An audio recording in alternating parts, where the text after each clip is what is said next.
Picture this. Two guys talking about true crime, Weird mysteries. horror stories, But the conversation is light. and mostly funny. and sometimes naughty. This is A Scriptsalog. Spotify exclusive. I'm Gideon. And I'm Glenn, and we're serving huge portions of horror and true crime twice a week. We'll make sure your cravings are satisfied. And you'll be begging for more. Char.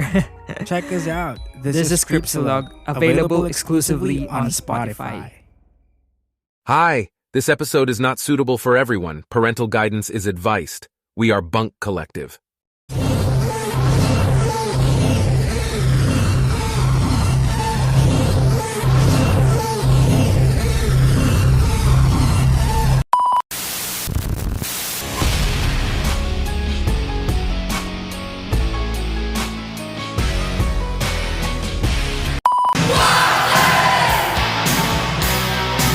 You make my heart sing. You make everything groovy. Come on, wild thing.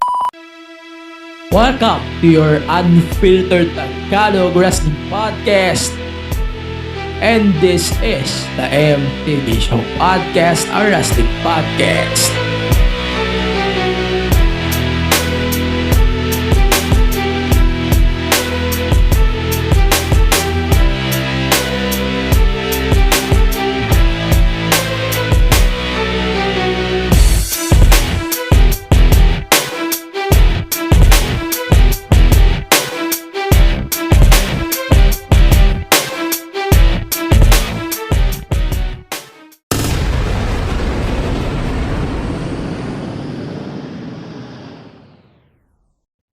Ayan, lumigay ako, putya. Start tayo. Dire-diretso na to, ah. So, we're going to start with our SummerSlam review. No, dire-diretso na tayo. Ayan, welcome to the podcast. Ayan lang. Eto, start tayo with some explanations why we're going to do a long, detailed episode today of reviewing SummerSlam. It's because it's a big premium live event na kailangan natin bigyan ng review, no? Hindi naman to bago, but kailangan ko pa mag-explain sa inyo. Tagal ko nang ginagawa itong mga review na ito. Ayan, magpo-puff na ako kasi medyo hindi nakagandahan ang aking audio. Ayan. So, eto. Let's start the review impressions na. So, SummerSlam this year, I'm expecting bigger than the last year. But I think last year's SummerSlam won my shit.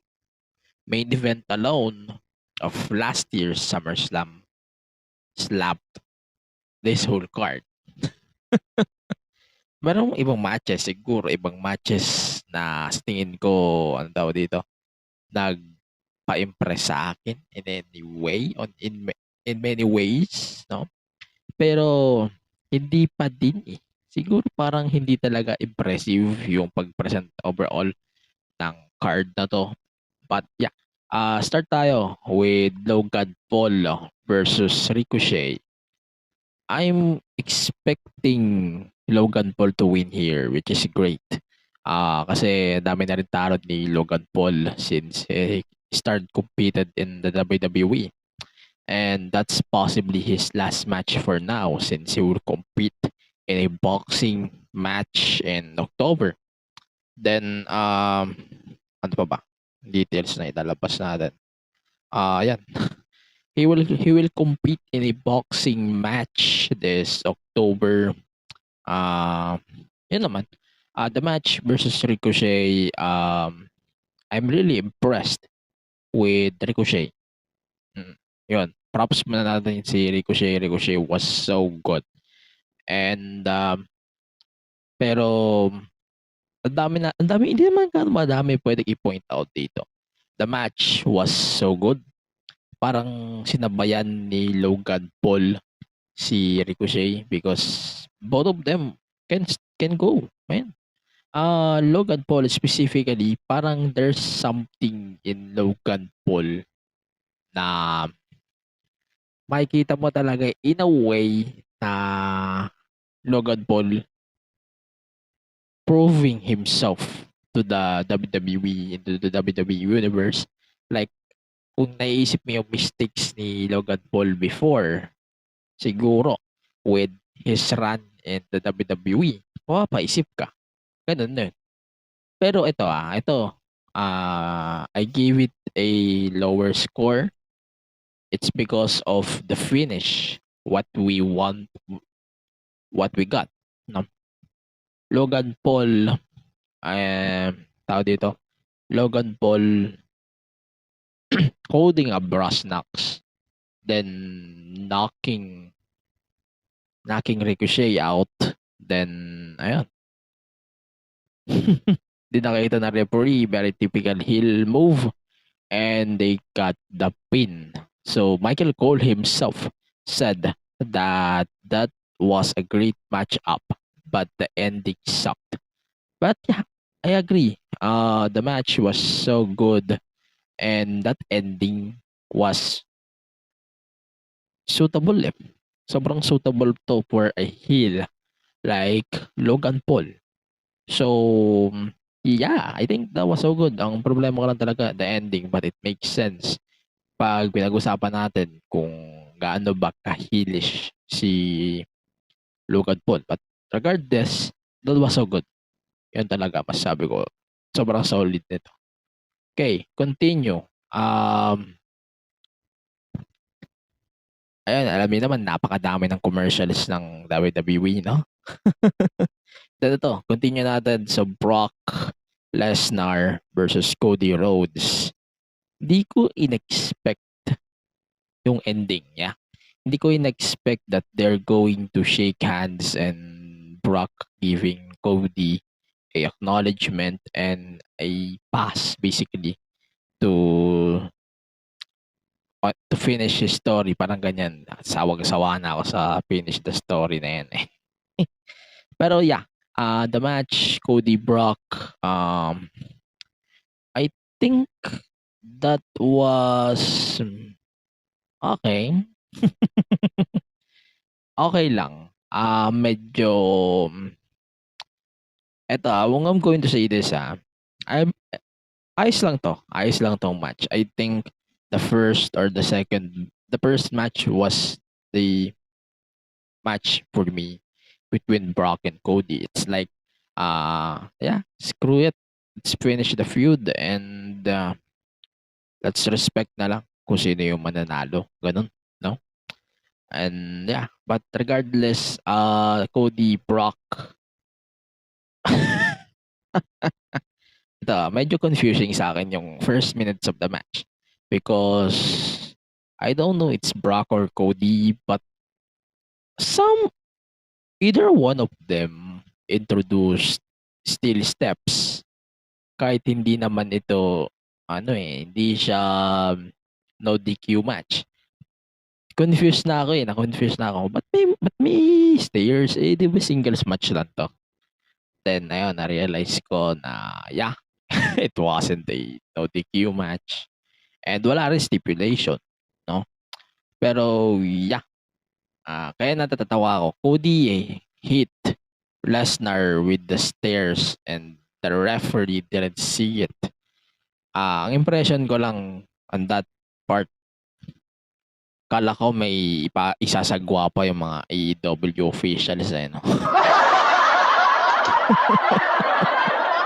Akala ko may isasagwa pa sila Pero yeah, di naman. Pero yeah, Cody, Brock, okay lang. Okay lang, that was a good match. Ang kulang lang sa akin ito was I think this match needs something. I'm expecting a stipulation for this match, but we never got any stipulation on this match. Kaya na disappointed on that part. And the story then, was dragged that much, knowing very limited yung schedule ni Brock. But I'll take it slide at least. But the feud was great. And this match ending their feud at SummerSlam, I think sobrang suitable siya to end the feud altogether for Cody Rhodes and Brock Lesnar. But yeah, di ko lang gaano gusto. Hindi ko lang gaano gusto kung paano naging pacing. But regardless, that was so good. Kaya lang. Ayun. So, Brock gave Cody the acknowledgement. Ayan. Inulit ko na naman yung script ko. Then, yeah. So, hindi natin expect yung kay Cody and Brock moment. And so, Lesnar shaked his hand. Then, as in, sobrang unexpected yun. The way Lesnar endorsed Cody Rhodes. And, I think that was so good. Parang, I wonder na kahit medyo hindi gaano kaganda sa umpisa nitong feud na to, or di maganda yung naging pacing ng feud na to, I think they did a really good job building Cody and Brock towards this match. And wala akong issue dun. But sobrang dragging lang talaga. Same with the bloodline. We're going to talk about bloodline later. But yeah, sobrang wholesome nitong Brock Cody. Lalo na yung ending. Yeah, yun lang. Then, eto. So, teka lang.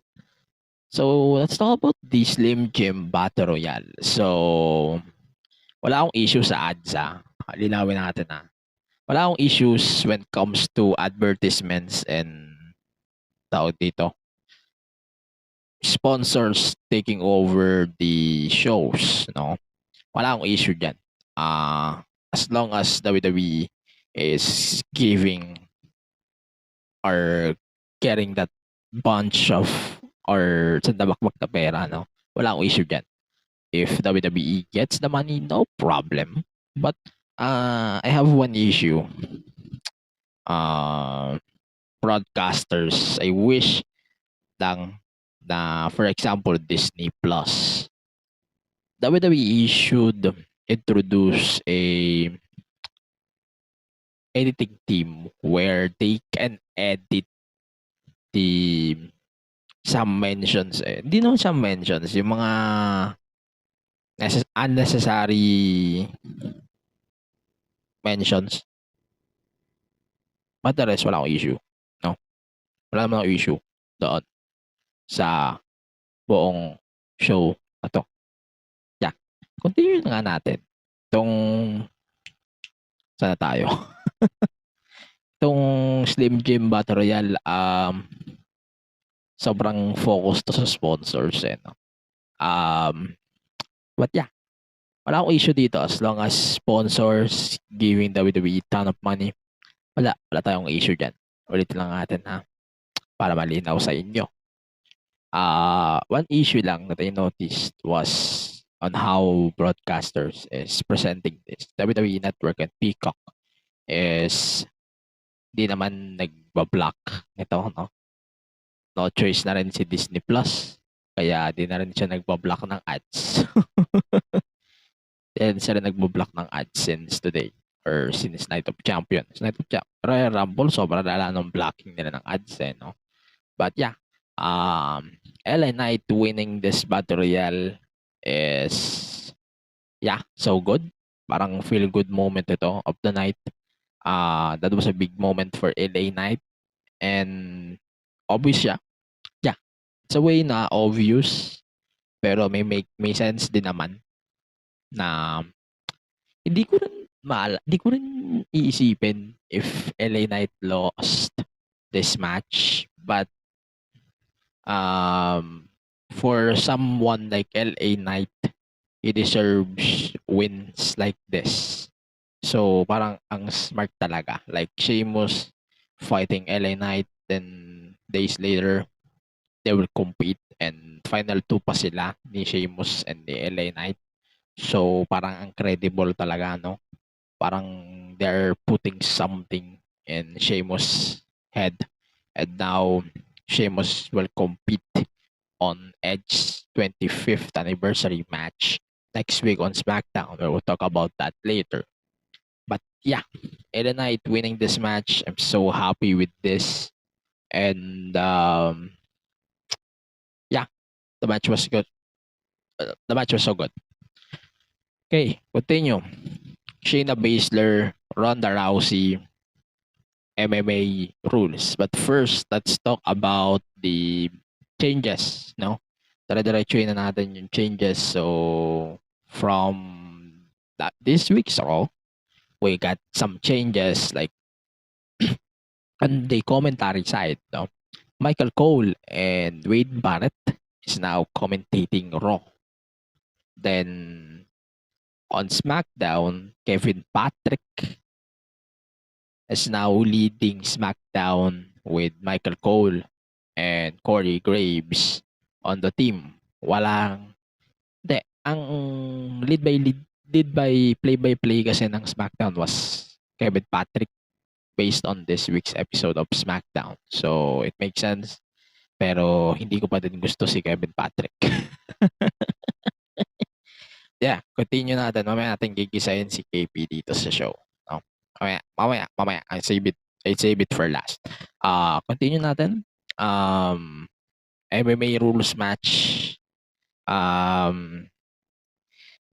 Kung nakikita nyo yung review o scores ng buong SummerSlam, kahit yung hindi ko pa binago, mamaya sabihin ko sa inyo yung binago na yan. Explain natin. Ronda and Shayna, I don't hate this feud. Hindi ko ayaw to. Hindi sa ayaw ko dito. Pero I don't think a MMA fight or MMA rules match will ever work in a WWE ring. Kasi scripted Scripted ang wrestling, di ba? So, holding a MMA rules type of match will never work in this sport. Okay, sana ko yung kung yung kagaya kina Rollins sa Riddle years ago, mas okay yon na yung fight pit. Ganun na lang sana, no? Mas okay sana kung ganun. Pero, well, tayo magagawa dyan. The match is basically a MMA match in a square ring. The simplest explanation that I can give if you guys are watching one championship, siguro maalala nyo to. No? Maalala nyo to in a way.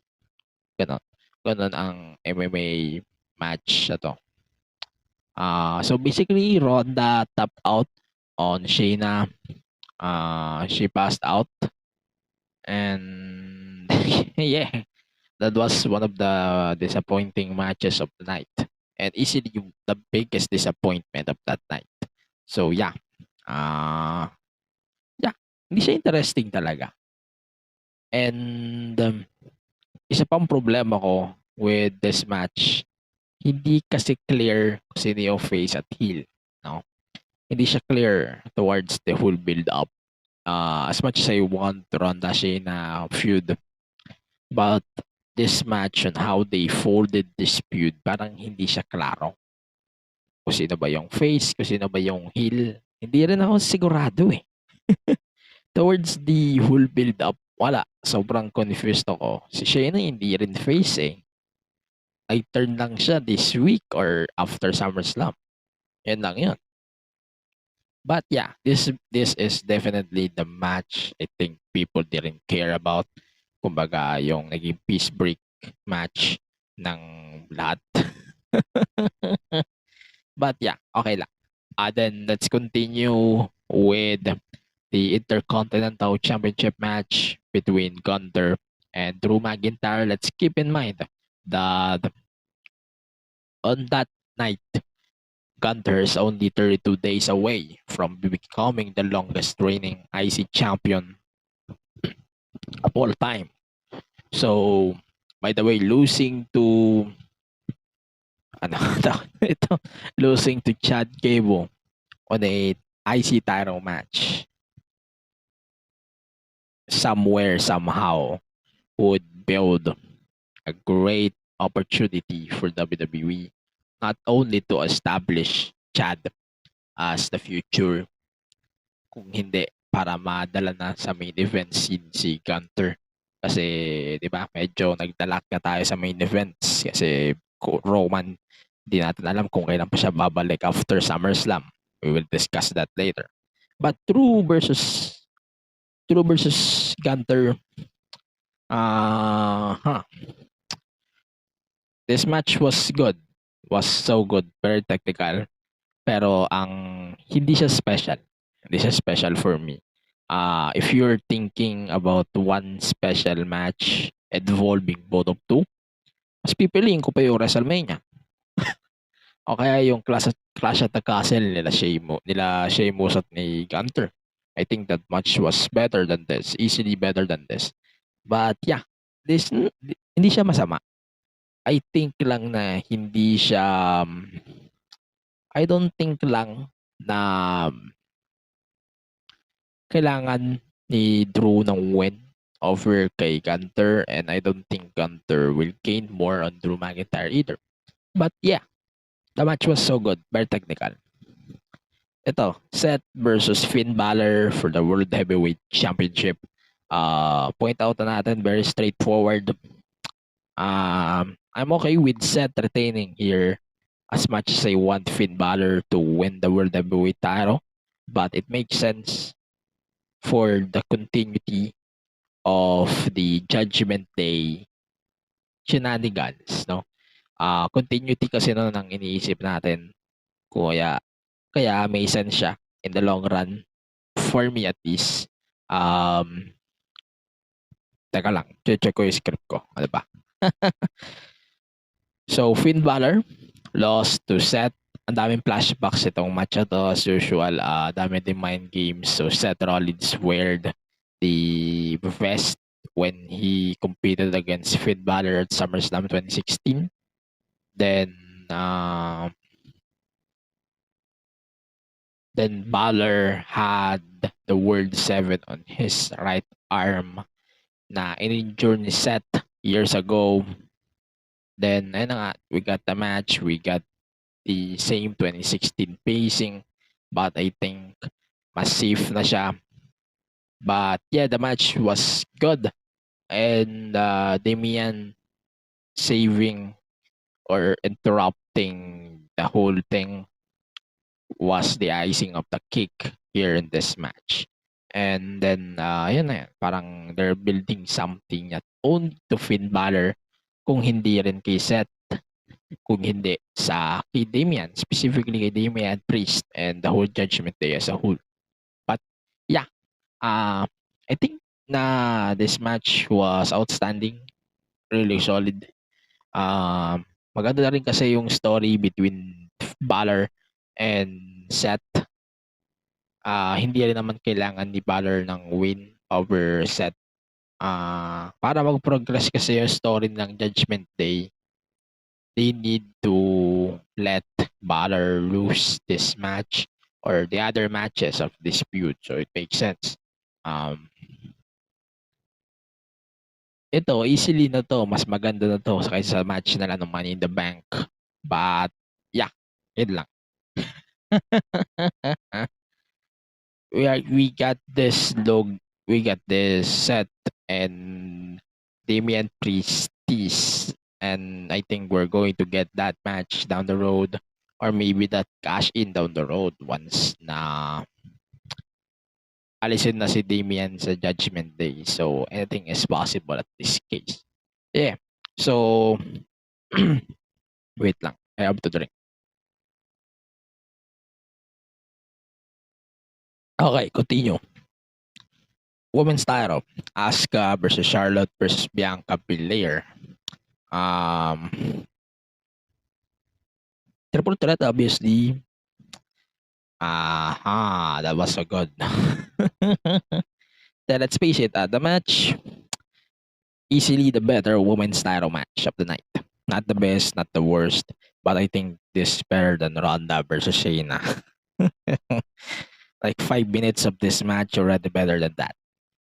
Continue. I think that this match was basically capitalizing Bianca more rather than both Charlotte and Asuka. But yeah, may justified naman siya. Hindi maganda yung match, sure. Pero hindi siya ganong epic like the WrestleMania match between Rhea and Charlotte, like the Asuka versus Bianca match at WrestleMania as well, like the Night of Champions match as well. Pero as much as I applaud all of the matches that I mentioned, hindi ito ganong special, no?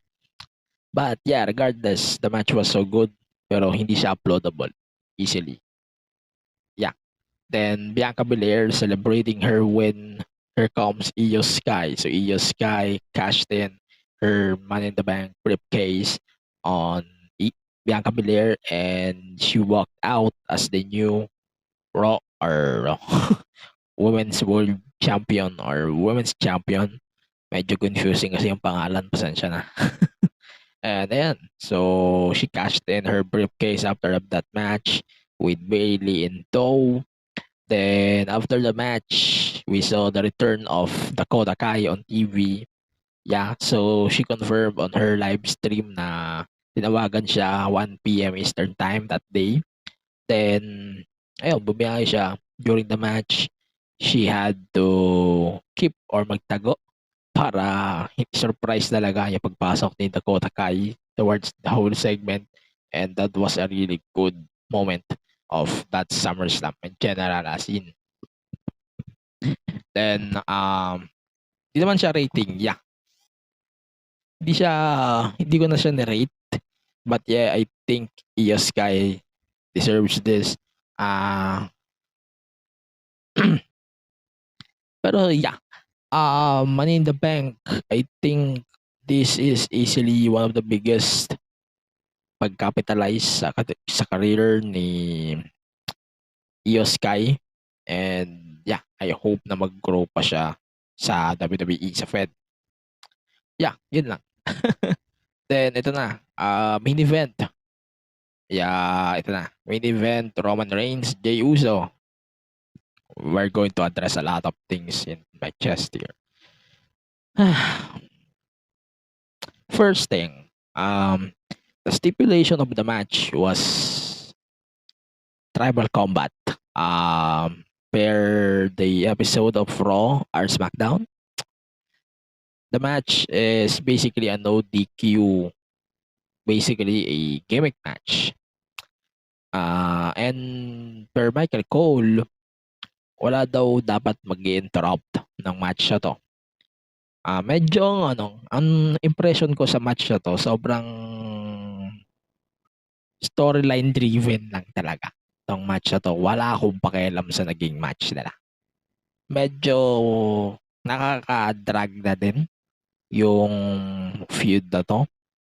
Hindi lang with Roman holding the belt, hindi ng buong storyline. Sobrang nakaka-drag na. Medyo na-drag na siya palayo ng palayo. And hindi ko na alam at this point kung saan tutungo itong storyline sa to. But yeah, I give props to Roman and the whole bloodline. I think their storyline is not ending yet. And hindi pa siya matatapos. Yeah.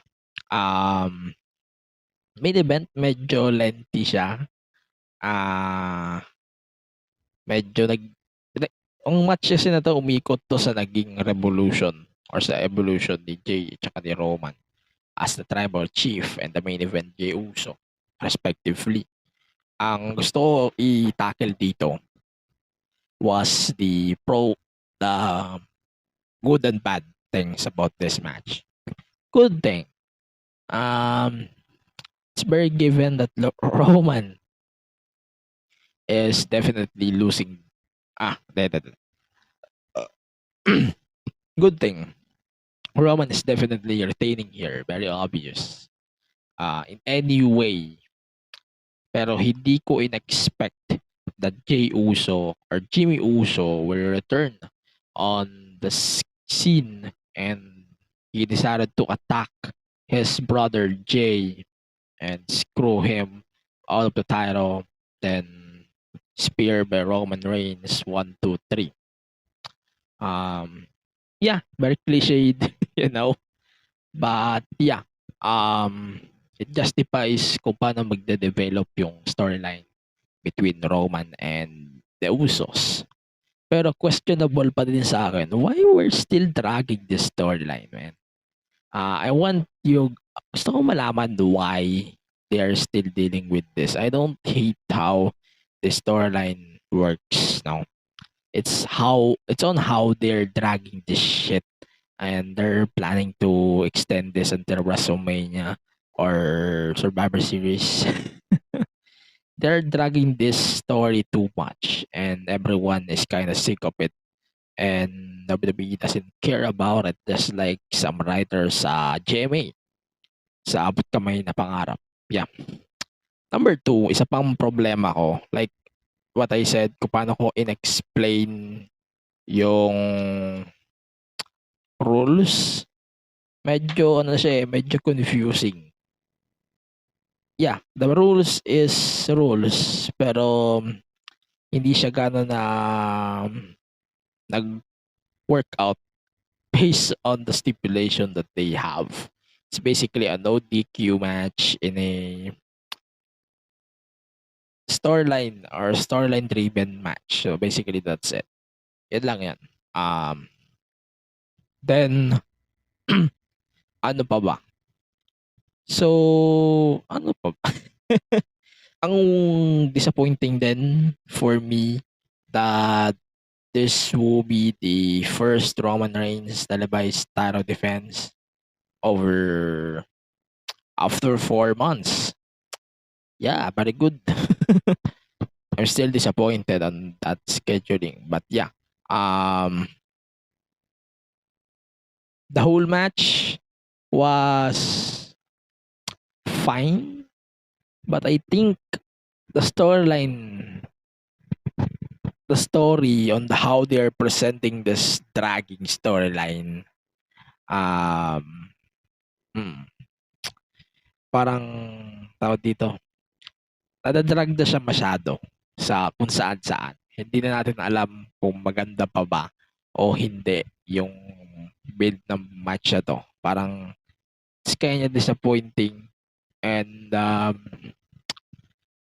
it's disappointing on how they are revolutionizing how this shit will go. And yeah. Ito. Sabihin ko na agad for the first time in the MT Show podcast history, we did a re-rating of this specific match. The first time that I rated this match live last week, I gave it 4. But on the replay, medyo marami akong na-realize, like medyo ang daming things na hindi ako nagustuhan. Aside from how they executed the rules here, medyo ang kalat. Tsaka medyo parang out of nowhere na rin yung mga stories going to this match. Yeah, sure, Jay and Jimmy. Si Jimmy dapat out na yun sa picture pero parang siya pa yung nagpagulo ng kwento na to.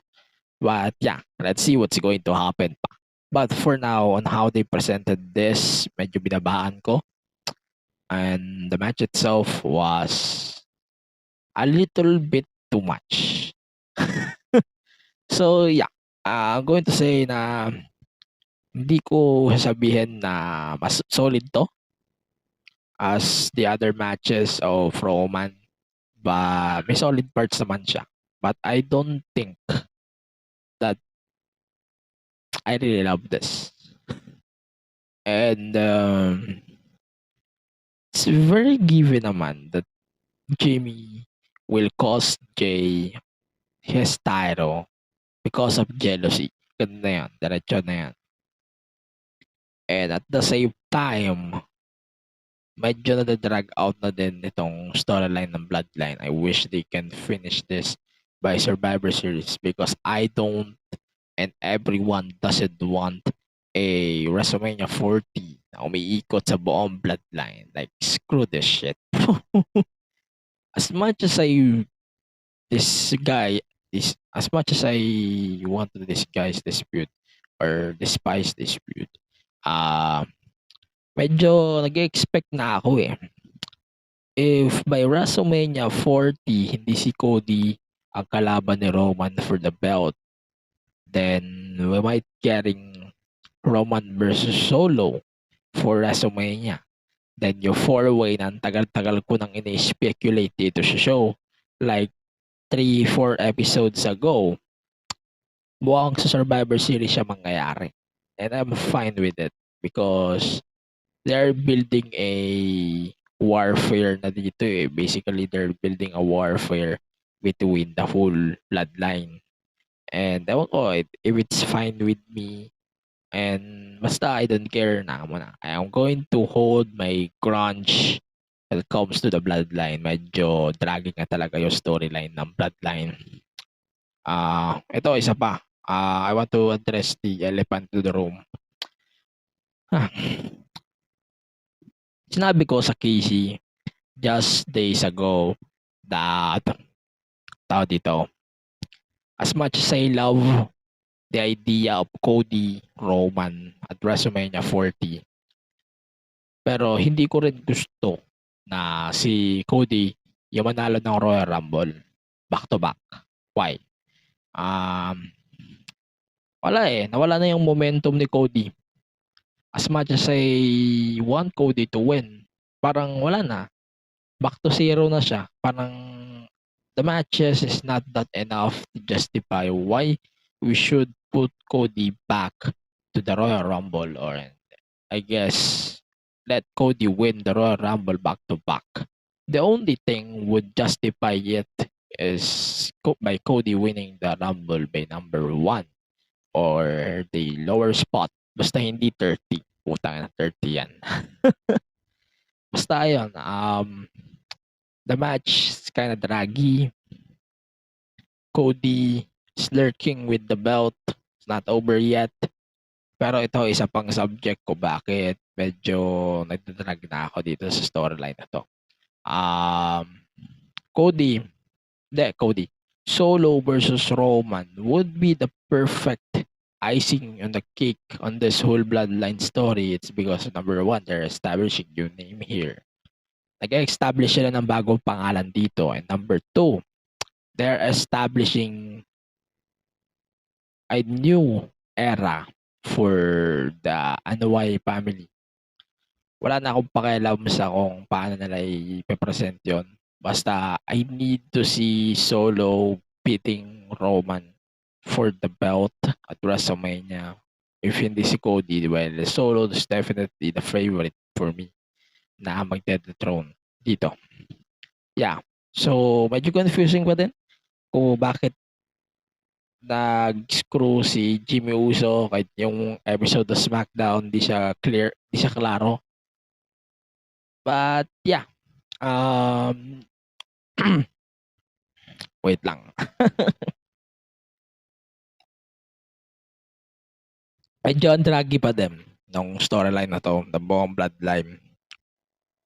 Parang gusto ko muna mag-pause sa buong storyline na to. As in, medyo andrag na, ang sakit na sa ulo. Yun lang. What do you guys think about his cool card? Let me know your thoughts on this whole SummerSlam. And final thought ko lang, I think I enjoyed this whole show, but the only concern that I got, ang weird kasi they went to AEW territory here, 4 hours and 18 minutes. The Ronda Shayna, putya, wag natin pag-usapan yan. But I think yung buong card na to, parang may sarili siyang kink or may mga sarili silang purpose and builds which is the only way I liked about this event. And but yeah, Cody, despite winning over Brock, parang hindi may trust issues pa ako sa kanya. With Roman tsaka ni Solo tsaka ng buong bloodline, medyo andun na ako sa point na sawang-sawa na ako. Expected siya, sure. Pero ang twist na to, it's maybe magugustuhan na lahat o hindi. Pero basta ang importante, I don't want to see this feud. Basta ang ultimatum ko dyan, after WrestleMania, I don't want to see any bloodlining shit on the whole WWE. And,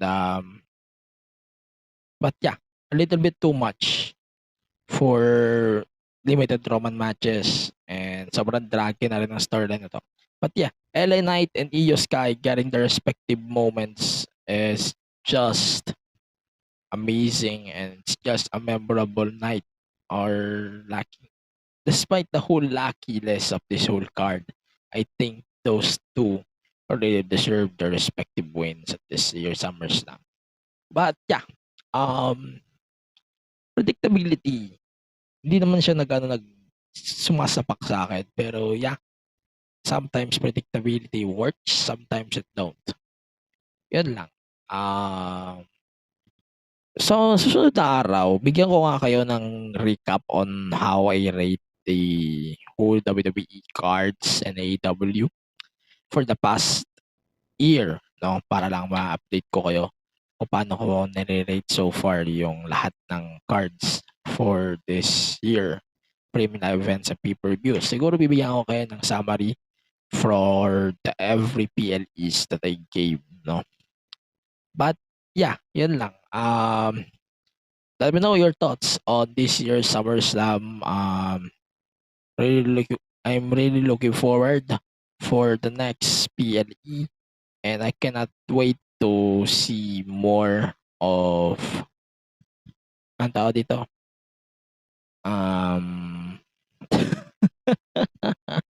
I cannot wait to see something more or something different sa payback, since two things. Walang Roman, and number two, I think this will be the last PLE under the WWE being a solo entity. And emerge na siya with UFC eh. So alam niyo naman yung palita with UFC sa TKO. So yeah, hindi natin i-discuss kung ano yung magiging siste o kung ano yung magiging sequence sa buong WWE pagkatapos nitong merge na to with the UFC. So yun lang. Yeah. Ano yung thoughts niyo for this whole PLE? Let me know what you guys think on this whole card. Yeah. For this year's SummerSlam. And ayun lang. Sa lalamunan. But okay. I take it slide. Yeah. We're going to take our short break. When we come back, let's do some talk. Pag-usapan natin yung Pag-usapan natin yung recap sa buong linggo sa ating wrestling as we go and check our other bunkmates here on Bunk Collective. Annyeong, we are One to Sarang. Your next favorite Hallyu podcast. We talk K-drama. Ang daming kilig every time Oh my we God. hear K-drama. We also talk K-pop. Yung feeling ko sa 17 na they bring me so much happiness. And we live to entertain. What you gonna do when Dicky steak in front of Check us out now on Spotify and Apple Podcasts. Also on YouTube. Join us sa Tawanan at Kwentuhan from One to Sarang. Naguulat mula sa shore na kasing pretty ko. bringing you the latest and greatest. And diving deep into the cool waters of BLs and GLs. And every kind of love there is. We are the Shippers. Sail with us as we watch our favorite queer love stories. And update you about the latest every week. Kaya tara, sakay na as we sail the open seas. With new episodes Mondays and Wednesdays on all major podcast streaming platforms. Sakay na you. Let's go. Ayan, going back. Sobrang draggy nung show. I have to pause for at least 10 minutes to continue this whole recording. Let's do an AEW recap. Dire-diretso na before we continue to the WWE programming. So, Tony Khan announced a four-way where Hikaru Shida qualified to this whole four-way thing. Then, sino pa ba nag-qualify? Then, Tony Storm qualified as well on this four-way match. And then, Saraya qualified as well on this four-way match. Then, si Wait. I realized. Si Tony Storm was a buy, definitely. So, yung buy na yun gave her a extra opportunity for this bout. No? So, yeah. I understand naman why they gave Tony Storm this slot. So, basically, it's now Tony Storm versus Hikaru Shida, champion versus Saraya versus a TBD, which is will be filled by Britt Baker and the Bunny, either one of them, at the Fight for the Fallen. So, explaining what's the context of the upcoming Fight for the Fallen. Et lang. Nahanap ko yung tweet ni Tony Khan. Speak of Tony Khan, so here's a news right now. Jey Uso was moved to the alumni section of the WWE. Yeah, they're executing kayfabe to kayfabe here, which is good to me. But yeah, ang weird, but yeah. yeah, it is. They're dragging things interestingly. Basta mamaya explain natin bakit ako natatawa. At the same time na wiwirtuhan why they're putting shit or why they're putting the stuff on tawag dito. Ang tawag dito. Medyo ang wait lang, hinahanap ko yung tweet ni Tony Khan. Ano ba yan? Sorry guys. I have to look for the Tony Khan tweet that he posted regarding on the changes. Ayan. So based on the horrific fires in Maui, I changed AEW's upcoming stage schedule to provide assistance. This is a huge W for AEW. Next week, Fight for a Fallen 2023 will be divided into 3 parts. So it's Dynamite, Rampage, and Collision. Proceeds from AEW in 1816 Nashville shows, and the Lexington show will go to the Maui Food Bank. So yeah, that's the statement from Tony Khan for this change regarding on this whole card. I'm not going to describe the whole card of the Fight for the Fallen Dynamite edition, but yeah, let's continue with the updates for AEW. So we had this JS mandatory meeting. Alam nyo, ito, medyo ang sad, pero at the same time, ang weird. Kasi mukha siyang na-rush. Parang ang dating sa akin ito, medyo na-rush. Dalawang bagay lang ang naisip ko. Medyo, tao dito, wala na silang nadadrag na stories. medyo desperate na lang ng booking sa JS, o kaya Inner Circle days before this table was formed. But regardless, I'm good with JS disbanding, and pasensya na, medyo haba yung post ko kanina. But yeah, everyone walked out on Jericho, which is tawag dito. But yeah, everyone walked out on Jericho, and Jericho will have his announcement if he will join the Jericho or the Don Callis family. Pero feeling ko magiging swerve to. It will lead to a face turn of Jericho. But yeah, feeling ko nga swerve to. Then the whole JS is just setting up the Don Callis family. But well, we will find out on the next few weeks. But yeah. Then so we have RVD versus Jack Perry. Not that impressive. But that was okay. That was okay lang. Okay lang. Yeah. So eto ka. So let's highlight this. So Adam Cole and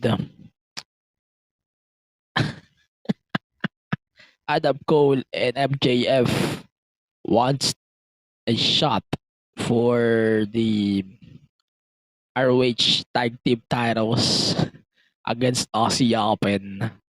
Like, puta rin.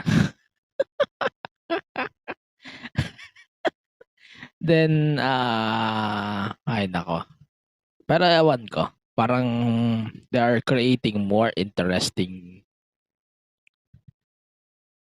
battles, or maraming silang ginagawang butas para ma-insert o paano mag-exclude itong storyline na to. But yeah, a face MJF will be great down the road. That's for sure. Pero imagine natin, basta face MJF, I can't imagine kung ano yung magiging fate itong storyline na to. Like, fuck it, man. I just want to watch this shit. Basta imagine natin, face MJF is easily one of the biggest outcomes in AEW history, and one of the easiest things na kailangan nilang gawin. Kailangan din nila i-testing si MJF as a babyface. So, it definitely worked out down the road. And yeah, but that was amazing. Like, fuck it, bro. Just give them a shot for this face run, no? Yan lang. Then, ito, take note natin. So, yung parking lot brawl from Rampage, let's address this elephant in the room. BCC versus Best Friends. I think that match was so good. Sobrang solid ito. Then, ayun lang.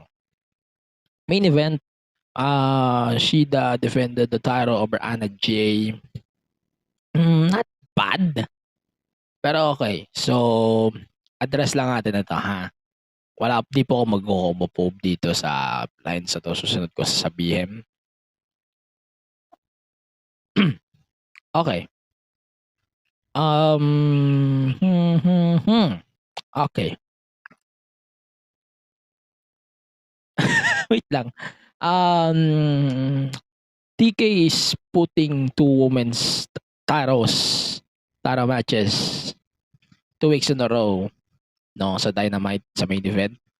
Yeah, it's a welcome change for me. But kung maloloko mo ko, hindi mo ako maloloko.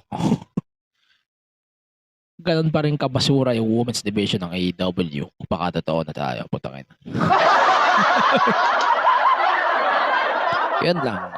I think, sabihin ko lang, if gusto nyo mag-look forward sa mga susunod na episode ng Dynamite, but, yeah, mag-focus na lang kayo kay MJF tsaka kay Adam Cole. At least, may ideya na tayo sa All-In. So, top. Baka naman. Paggalawin niyo na yung baso, no?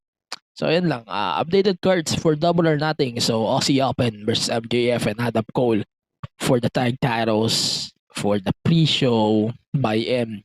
Then FTR versus the Young Bucks for the tag titles. Then yun nga, yung upper head mentioned, the four-way for the AEW Women's title. Hikaru Shida, Tony Storm, and Saraya 1TBT.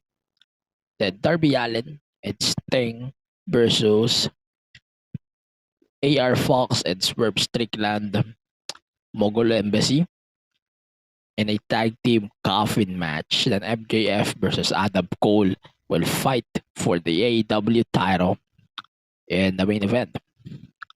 Yun lang. So, yeah, continue tayo with the WWE talk. Okay. wala ko gano'ng kailangan ma-miss. So,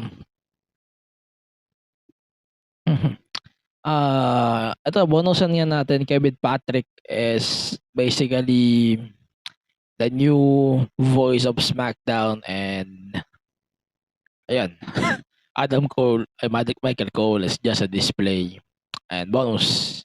Yun lang. Ang gusto ko lang sabihin, hindi talaga magandang play-by-play si Kevin Patrick. No? Mas okay pa siya sa akin as backstage segment guy. Pero yeah, I'm welcome mo sa changes sa WWE. This is not one of them. Yan ang gusto ko sabihin. Okay? Yan lang. Then, we have this Sheamus and Edge segment. Medyo surprising siya. Sobrang wholesome nung segment nila, you know. Yung harapan nila, sobrang segment. Edge and Sheamus fighting off possibly the last match of Edge ever. Pero pucha, I cannot wait to see this happen. Sana main event na rin, no? But yeah, see you next week kung ano yung mangyayari. Regardless, continue tayo. Ano pa ba? Okay, so it reminds me of something. We have a title match. So, Santos Escobar was attacked backstage by Austin Theory, so hindi siya medically cleared. Medyo awkward din ng plano na to. Yeah. Then Rey Mysterio replaced Santos for the match, and it's basically parang gagatasin lang nila to down the road. Parang basically ginagatasan nila tong storyline na to, no? So, yeah. Gatasin nyo lang. Gatasin nyo ng gatasin. That's good. Medyo interesting siya, no? May foreshadowing na siya ng split up. So, naman tayong pwedeng i-address. So, yeah. Then, finally, final segment. Summary. Jey Uso left the company. Jey Uso left the company.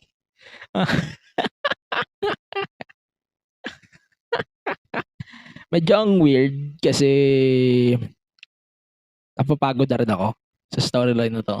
But I'll give it more 1 month at least. Gusto ko lang malaman kung paano ano yung mga katarantadawan na to ni Jimmy Uso. Ito. So, Jimmy explained what in the blue hell did this bullshit thing, man. So, he wanted to save his brother. Medyo interesting siya, pero hindi rin ako interested on this bullshit, man. Like, come on. They're just dragging this shit. Come on. Okay. So, maraming questions dito. Yeah. We have to look forward pa sa mga putangan to. Jey Uso is no longer part of the WWE as of this recording. Is now part of the alumni segment of the show. So, or the Federation or the WWE. But yeah, yun lang. Yun lang. Wala ko kailangan gano'ng i-look forward. Like, medyo ang manipulative talaga. Masyadong ang weirdo na ng storyline na to nila G at Jimmy. But I'm still looking forward to segments like this without Roman on the picture. Yeah. Medyo head scratching na rin talaga itong regarding sa bloodline na to. Medyo napapakamot ulo ako. Medyo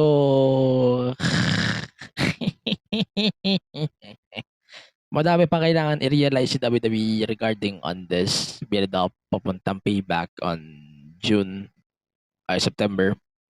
I'm getting used to payback as post WrestleMania show, but come on. Okay. Let's do a recap on Raw. Let's screw this Raw.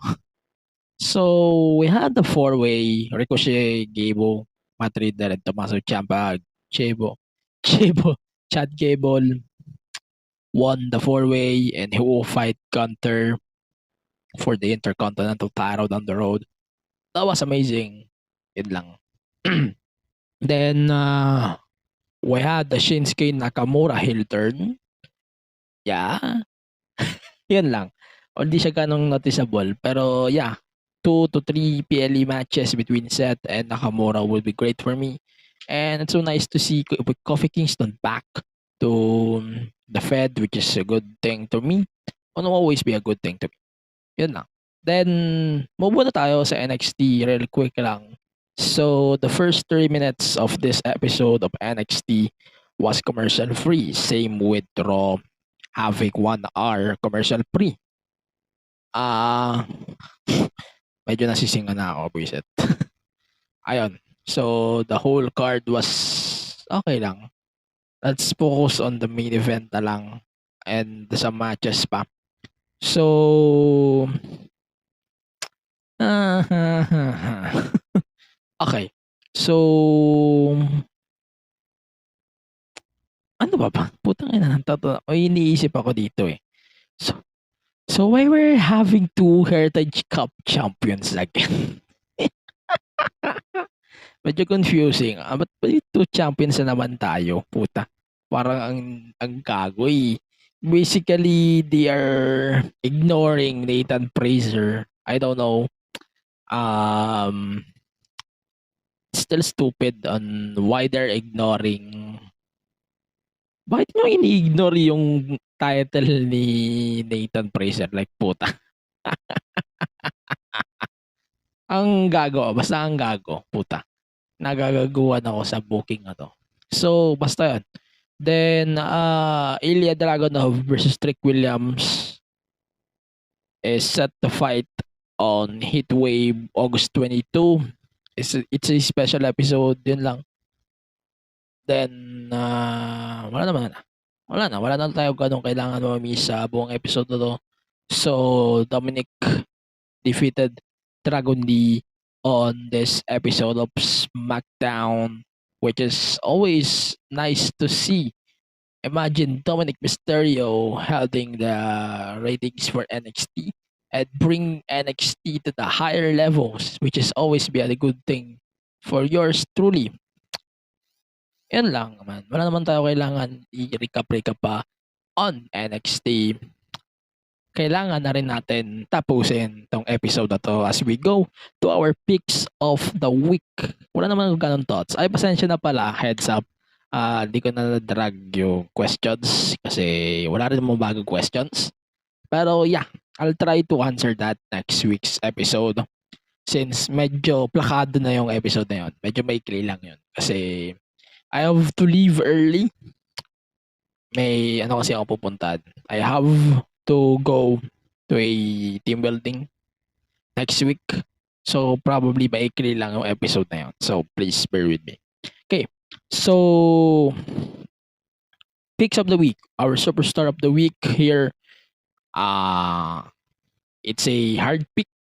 But I have to go to Logan Paul here. Logan Paul is just improving to my eyes and just amazing when it comes to this.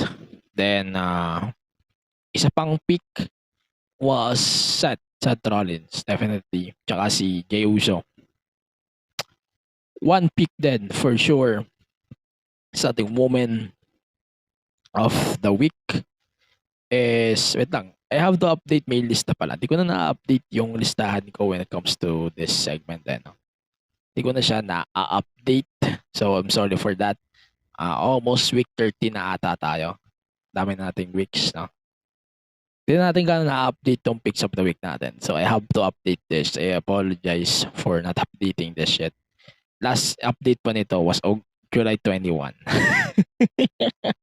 So, probably 2 weeks na yung naiiwan ko dito.